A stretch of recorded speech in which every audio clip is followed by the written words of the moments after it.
Astro தனதர்மா online TV Thayumanavar ஜோதிடம்.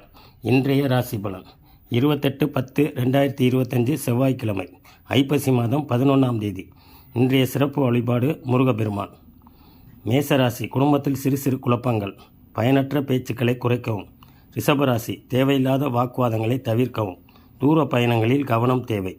மிதுன ராசி, மனதளவில் இருந்த சங்கடங்கள் விலகும், வருவாய் செயல்களில் கவனம் தேவை.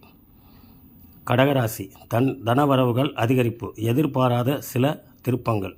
சிம்மராசி, வரவுக்கு ஏற்ற செலவுகள், பயணங்களால் அலைச்சல். கன்னிராசி, தாய்மாமன் வழியில் சுப செய்தி, நிலுவையில் இருந்த வரவுகள் கிடைக்கும். துலாம் ராசி, குடும்பத்தில் சுபகாரிய முயற்சிகள், உடன் பிறந்தவர்களால் ஆதாயம். விருச்சிக ராசி, வாக்குவாதங்களை தவிர்ப்பது நல்லது, மனதில் இருந்த கவலைகள் குறையும். தனுசு ராசி, உறவினர்கள் வழியில் நெருக்கடிகள், எதிலும் பொறுமையுடன் செயல்படவும். மகர ராசி, மனதில் தேவையற்ற குழப்பங்கள், நினைத்த பணிகளில் அலைச்சல். கும்பராசி, எதிர்பார்த்த வரவுகள் வரும், வியாபாரத்தில் இருந்த தடைகள் விலகும். மீனராசி, தொழில் ரீதியாக புதிய ஒப்பந்தங்கள், சிந்தித்து முடிவெடுக்கவும். இவை அனைத்தும் பொது பலன்களே ஆகும். இன்றைய நாள் இனிய நாளாக அமைய வாழ்த்துக்கள். ஜோதிடம் பார்க்க கீழ்கண்ட வாட்ஸ்அப் நம்பரை தொடர்பு கொள்வோம். மேலும் இதுபோன்ற ஜோதிட பதிவுகளை பார்த்து பயன்பெற நமது அஸ்ட்ரோ தனதர்மா ஆன்லைன் டிவியை காணவும். நன்றி.